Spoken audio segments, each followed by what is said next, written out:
Bendiciones mis hermanos, les habla Teo Hernández. Hoy día mis hermanos voy a compartirles la historia de Santa Teresa de Jesús, fundadora del año 1582. Vamos a comenzar mis hermanos, pongamos atención, escuchemos esta bella historia de Santa Teresa. Dice así: algunos hacen derivar el nombre Teresa de la palabra griega terizo, que se traduce por cultivar y entonces significaría la cultivadora. Otros lo hacen derivar de la palabra terao, cazar, y entonces quiere decir la cazadora. Ambos títulos le quedan muy bien a nuestra santa, cultivadora de virtudes y cazadora de almas para llevarlas al cielo. Santa Teresa es una de las más famosas santas que ha tenido la Iglesia Católica. El Papa Pablo VI la declaró junto a Santa Catalina doctora de la Iglesia. Nació en Ávila, España, el 28 de marzo de 1515. Su propio nombre era Teresa Sánchez. Sus padres fueron Alonso Sánchez y Beatriz Dávila. En su casa eran 12 hijos, 3 del primer matrimonio de don Alonso y 9 del segundo, en el cual nació Teresa. Ella dice en su autografía: por la gracia de Dios, todos mis hermanos y medios hermanos se asemejaban en la virtud a mis buenos padres, menos yo.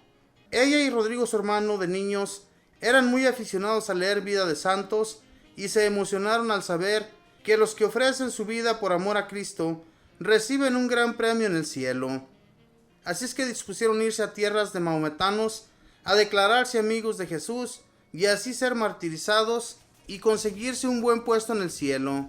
Afortunadamente, por el camino se encontraron con un tío suyo que los devolvió a su hogar. Entonces dispusieron construir una celda en el solar de la casa e irse a rezar allá de vez en cuando, sin que nadie los molestara ni los distrajera. La mamá Teresa murió cuando la joven tenía apenas 14 años. Ella dice en su autografía: cuando empecé a caer en la cuenta de la pérdida tan grande que había tenido, comencé a entristecerme sobremanera. Entonces me arrodillé delante de una imagen de la Santísima Virgen y le rogué con muchas lágrimas que me aceptara como hija suya y que quisiera ser ella mi madre en adelante. Y lo ha hecho maravillosamente bien. Sigue diciendo ella: por aquel tiempo me aficioné a leer novelas. Aquellas lecturas enfriaron mi fervor y me hicieron caer en otras faltas. Comencé a pintarme y busqué aparecer y hacer coqueta. Ya no estaba contenta sino cuando tenía una novela entre mis manos, pero esas lecturas me dejaban tristeza y desilusión. Afortunadamente el papá se dio cuenta del cambio de su hija y la llevó a los 15 años a estudiar interna en el colegio de Hermanas Agustinas de Ávila. Allí, después de año y medio de estudios, enfermó y tuvo que volver a casa. Providencialmente, una persona piadosa puso en sus manos la carta de San Jerónimo y allí supo por boca de tan grande santo cuán peligrosa es la vida del mundo y cuán provechoso es para la santidad el retirarse a la vida religiosa en un convento. Desde entonces se propuso que un día sería religiosa. Comunicó a su padre el deseo que tenía de entrar en un convento. Él, que la quería muchísimo, le respondió: lo harás, pero cuando yo ya me haya muerto. La joven sabía que el esperar mucho tiempo y quedarse en el mundo podría hacerla desistir de su propósito de hacerse religiosa, y entonces se fugó de la casa. Dice en sus recuerdos: aquel día, al abandonar mi hogar, sentía tan terrible angustia que llegué a pensar que la agonía y la muerte no podían ser peores de lo que experimentaba yo en aquel momento. El amor de Dios no era suficientemente grande en mí para ahogar el amor que profesaba a mi padre y a mis amigos. La santa determinó quedarse de monja en el convento de Ávila. Su padre, al verla tan resuelta a seguir su vocación, cesó de oponerse. Ella tenía 20 años. Un año más tarde hizo sus 3 juramentos o votos de castidad, pobreza y obediencia y entró a pertenecer a la comunidad de hermanas carmelitas. Poco después de empezar a pertenecer a la comunidad carmelitana, se agravó de un mal que la molestaba, quizá una fiebre palúdica. Los médicos no lograban atajar el mal y éste se agravaba. Su padre la llevó a su casa y fue quedando casi paralizada. Pero esta enfermedad le consiguió un gran bien y fue que tuvo la oportunidad de leer un libro que iba a cambiar su vida. Se llamaba El alfabeto espiritual por Osuna, y siguiendo las instrucciones de aquel libro, empezó a practicar la oración mental y a meditar. Estas enseñanzas le van a ser de inmensa utilidad durante toda su vida. Ella decía después que si en este tiempo no hizo mayores progresos, fue porque todavía no tenía un director espiritual, y sin esta ayuda no se puede llegar a verdaderas alturas en la oración. A los 3 años de estar enferma, encomendó a San José que le consiguiera la gracia de la curación, y de la manera más inesperada recobró la salud. En adelante toda su vida será una gran propagadora de la devoción a San José, y todos los conventos que fundara los consagraba a este gran santo. Teresa tenía un gran encanto personal, una simpatía impresionante, una alegría contagiosa y una especie de instinto innato de agradecimiento que la llevaba a corresponder a todas las amabilidades. Con esto se ganaba la estima de todos los que la rodeaban. Empezar a tratar con ella y empezar a sentir una inmensa simpatía hacia su persona era una misma cosa. En aquellos tiempos había en los conventos de España la dañosa costumbre de que las religiosas gastaban mucho tiempo en la sala recibiendo visitas y charlando en la sala con muchas personas que iban a gozar de su conversación. Y esto le quitaba el fervor en la oración y no la dejaba concentrarse en la meditación, y se llegó a convencer de que ella no podía dedicarse a tener verdadera oración con Dios porque era muy disipada, y que debía dejar de orar tanto. A ella le gustaban los cristos bien chorreantes de sangre. Y un día, al detenerse ante un crucifijo muy sangreante, le preguntó: «Señor, ¿quién te puso así?». Y le pareció que una voz le decía: «Tus charlas en la sala de visitas, esas fueron las que me pusieron así, Teresa». Ella se echó a llorar y quedó terriblemente impresionada, pero desde ese día ya no vuelve a perder tiempo en charlas inútiles y en amistades que no llevan a la santidad. Y Dios, en cambio, le concediera enormes progresos en la oración y unas amistades formidables que le ayudaran a llegar a la santidad. Teresa tuvo 2 ayudas formidables para crecer en santidad: su gran inclinación a escuchar sermones, aunque fueran largos y cansones, y su devoción por grandes personajes celestiales. Además de su inmensa devoción por la Santísima Virgen y su fe total en el poder de interceder de San José, ella rezaba frecuentemente a 2 grandes convertidos, San Agustín y a María Magdalena. Para imitar a esta santa, que tanto amó Jesús, se propuso meditar cada día en la pasión y muerte de Jesús, y esto la hizo crecer mucho en santidad. Y en honor de San Agustín leyó el libro más famoso del gran santo, Las Confesiones, y su lectura le hizo enorme bien.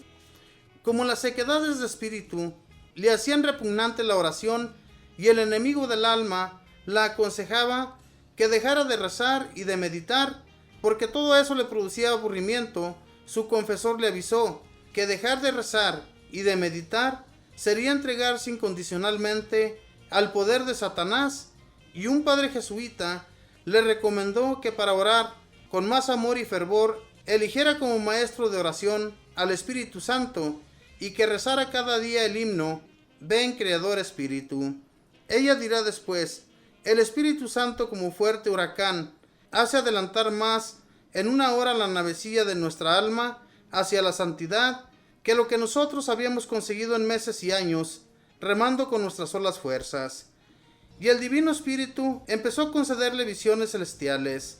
Al principio se asustó porque había oído hablar de varias mujeres a las cuales el demonio engañó con visiones imaginarias, pero hizo confesión general de toda su vida con un santo sacerdote y le consultó el caso de sus visiones, y éste le dijo que se trataba de gracias de Dios.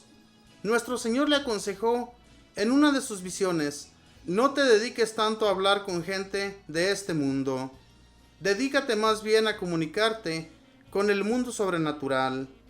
En algunos de sus éxtasis se elevaba hasta 1 metro por los aires.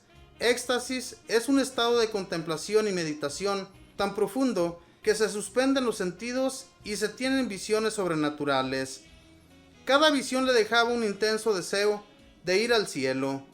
Desde entonces, dice ella, dejé de tener miedo a la muerte, cosa que antes me atormentaba mucho. Después de una de aquellas visiones, escribió la bella poesía que dice: tan alta vida espero, que muero porque no muero. Teresa quería que los favores que Dios le concedía permanecieran en secreto, pero varias personas de las que la rodeaban empezaron a contar todo esto a la gente y las noticias corrían por la ciudad. Unos la creían loca y otros la acusaban de hipócrita, de orgullo y presunción. Se llama presunción al creerse uno más que lo que es y a vanagloriarse de lo que tiene. San Pablo Alcántara, uno de los santos más famosos de ese tiempo, después de charlar con la famosa Carmelita, declaró que el Espíritu de Dios guiaba a Teresa. Esta palabra significa atravesarlo a uno con una gran herida. Dice ella: vi un ángel que venía del tronco de Dios, con una espada de oro que ardía al rojo vivo, como una brasa encendida, y clavó esa espada en mi corazón. Desde ese momento sentí en mi alma el más grande amor a Dios. Desde entonces, para Teresa, ya no hay sino un solo motivo para vivir: demostrar a Dios con obras, palabras, sufrimientos y pensamientos que lo ama con todo su corazón, y obtener que otros lo amen también. Al hacer la autopsia del cadáver de la santa, encontraron en su corazón una cicatriz larga y profunda. Para corresponder a esta gracia, la santa hizo el voto o juramento de hacer siempre lo que más perfecto le pareciera y lo que creyera que le era más agradable a Dios, y lo cumplió a la perfección. Un juramento de estos no lo pueden hacer sino personas extraordinariamente santas. En aquella época de 1500, las comunidades religiosas habían decaído de su antiguo fervor. Las comunidades eran demasiado numerosas, lo cual ayudaba mucho a la relajación. Por ejemplo, el convento de las Carmelitas de Ávila tenían 140 religiosas. Santa Teresa exclamaba: la experiencia me ha demostrado lo que es una casa llena de mujeres. Dios me libre de semejante calamidad. Un día una sobrina de la santa le dijo: lo mejor sería fundar una comunidad en que cada casa tuviera pocas hermanas. Santa Teresa consideró esta idea como venida del cielo y se propuso fundar un nuevo convento con pocas hermanas pero bien fervorosas. Ella llevaba ya 25 años en el convento. Una viuda rica le ofreció una pequeña casa para ello. San Pedro de Alcántara, San Luis Beltrán y el obispo de la ciudad apoyaron la idea. El provincial de los carmelitas concedió el permiso. Sin embargo, la noticia produjo el más terrible descontento general y el superior tuvo que retirar el permiso concedido. Pero Teresa no era mujer débil como para dejarse derrotar fácilmente. Se consiguió amigos en el palacio del emperador y obtuvo una entrevista con Felipe II, y este quedó encantado de la personalidad de la santa y de las ideas tan iluminosas que ella tenía, y ordenó que no la persiguieran más. Y así fue llenando España de sus nuevos conventos de carmelitas descalzas, poquitas y muy pobres en cada casa, pero fervorosas y dedicadas a seguir la santidad propia y la de los demás. Se ganó para su causa a San Juan de la Cruz y con él fundó los carmelitas descalzos. Las carmelitas descalzas son ahora 14,000 en 835 conventos en el mundo, y los carmelitas descalzos son 3,800 en 490 conventos. Por orden expresa de sus superiores, Santa Teresa escribió unas obras que se han hecho famosas. Su autografía titulada El libro de la vida, el libro de las moradas o castillo interior, texto importantísimo para poder llegar a la vida mística, y las fundaciones o historias de cómo fue creciendo su comunidad. Estas obras las escribió en medio de mareos y dolores de cabeza. Va narrando con claridad impresionantes sus experiencias espirituales. Tenía pocos libros para consultar y no había hecho estudios especiales. Sin embargo, sus escritos son considerados como textos clásicos en la literatura española y se han vuelto famosos en todo el mundo. Santa Teresa murió el 4 de octubre de 1582 y la enterraron el día siguiente, que era 15 de octubre. ¿Por qué esto? Porque en ese día empezó a regir el cambio del calendario, cuando el Papa añadió 10 días al almanaque para reparar un error que venía desde muchos años atrás. Santa Teresa, pídele a Dios que nos conceda a nosotros algunas de las cualidades que a ti te concedió. Nada te turbe, nada te espante, todo se pasa, Dios no se muda, la paciencia todo lo alcanza. Quien a Dios tiene, nada le falta, solo Dios basta. Palabras de Santa Teresa, esta santa religiosa que fundó muchos conventos de monjitas y junto con ella otro gran santo que también fundó muchos conventos con el mismo nombre. Hermanos, ¿cuánto bien hicieron estas personas en aquel tiempo para ayudar a la gente a que no estuviera tan relajada en este mundo? Cosa que a nosotros nos está pasando mucho, que estamos tan relajados en este mundo que nos olvidamos de que existe un Dios, de que Dios debe habitar en nuestros corazones y solamente Dios, ¿verdad? Y en realidad, que en vez de hacer eso, mis hermanos, nos estamos envolviendo en este mundo que no nos está dejando nada bueno en nuestros corazones.